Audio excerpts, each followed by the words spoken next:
والشكر علينا مدى لله دا. Bismillahirrahmanirrahim. Shadaqallahul adzim. Ketidakamanan kaum muslimin itu didesain sedemikian rupa. Ini ceritanya sangat panjang sesudah ada rekayasa mengenai politik kiri kanan, barat timur, kapitalisme, sosialisme, dan sebagainya. Kemudian ada pendapat bahwa sesudah komunisme dan ideologi kiri hancur dan tidak bisa tumbuh lagi, maka musuh utama berikutnya adalah Islam. Ini bagi anak-anak, teman-teman, adik-adik yang kuliah tahu inilah.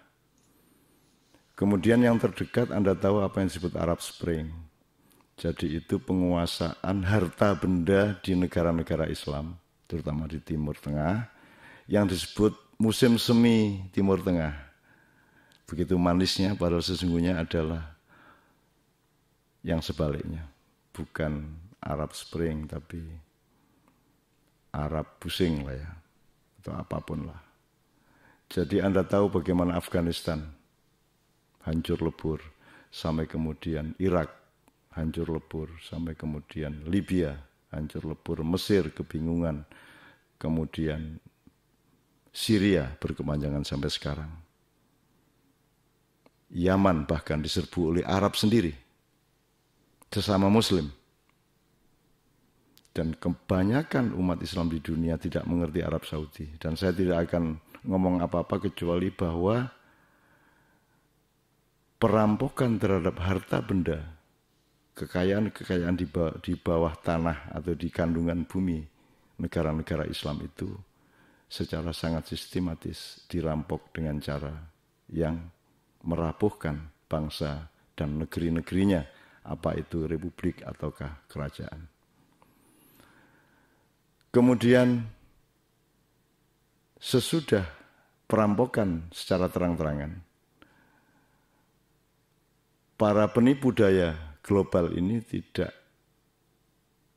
melihat bahwa Indonesia perlu diserbu secara militer. Tidak perlu diadu domba secara fisik sebagaimana di Timur Tengah.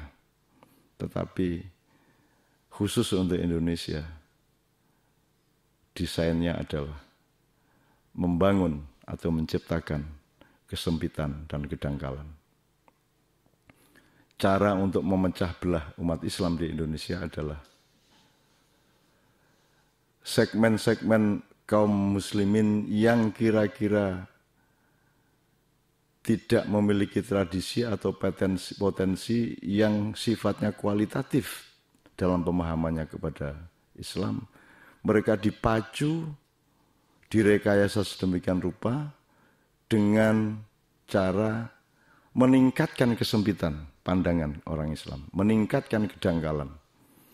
Maka sekarang lahirlah berbagai macam kelompok yang identifikasinya terutama adalah mereka berpikir sangat sempit tentang Islam dan kehidupan. Mereka berpikir sangat dangkal terhadap kehidupan dan Islam. Kemudian kaum intelektualnya dikasih idiom-idiom dan terminologi-terminologi yang membuat mereka percaya bahwa Islam itu seperti itu. Ada Islam liberal, ada Islam fundamental, ada Islam radikal, dan lain sebagainya. Itu menjadi dalam tanda petik iman dan syariat ilmiah kaum intelektual di Indonesia. Sehingga mereka menyebut dirinya sendiri sebagai orang Islam itu berdasarkan sebutan orang lain.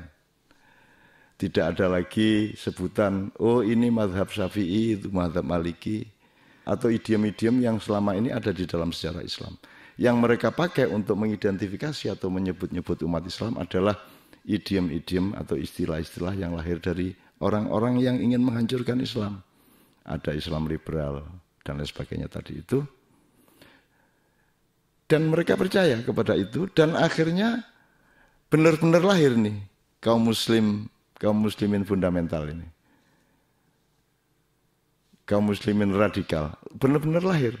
Karena memang cara mereka memecah belah tidak hanya dari luar, tetapi mereka memasukkan, menginfiltrasi ulama-ulama bikinan, ustadz-ustadz bikinan, yang memprovokasi kesempitan-kesempitan itu.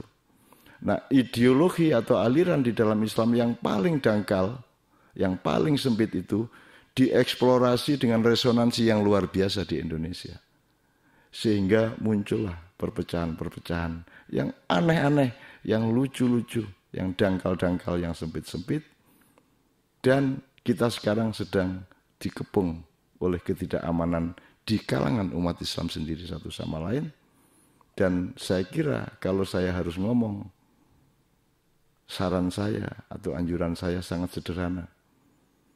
Mari kita bareng-bareng memelihara paseduluran, membiasakan tradisi punya majelis bersama, bukan hanya majelis NU dan Muhammadiyah tok, tapi membuat perundingan-perundingan yang sifatnya ragam. Semuanya terlibat, sehingga nanti outputnya ke umat itu sudah lebih matang dibanding kalau yang berfatwa adalah kiai suatu golongan, ustadz golongan yang lain, dan pimpinan dari aliran-aliran yang berbeda-beda. Mudah-mudahan kalau kita bareng-bareng, sedikitnya bisa mengurangi atau menambahi resistensi kita, daya tahan umat Islam terhadap kemungkinan semua itu. Meskipun saya bukan sedang sedih atau berputus asa atas semua itu, karena saya tidak pernah ragu terhadap Islam adalah milik Allah, dan Allah berjanji untuk menjaganya, dan tidak mungkin siapapun bisa menipu daya tanpa Allah kemudian balik menipu daya mereka. Innahum yakiduna kaida wa akidu kaida. Wassalamualaikum warahmatullahi wabarakatuh.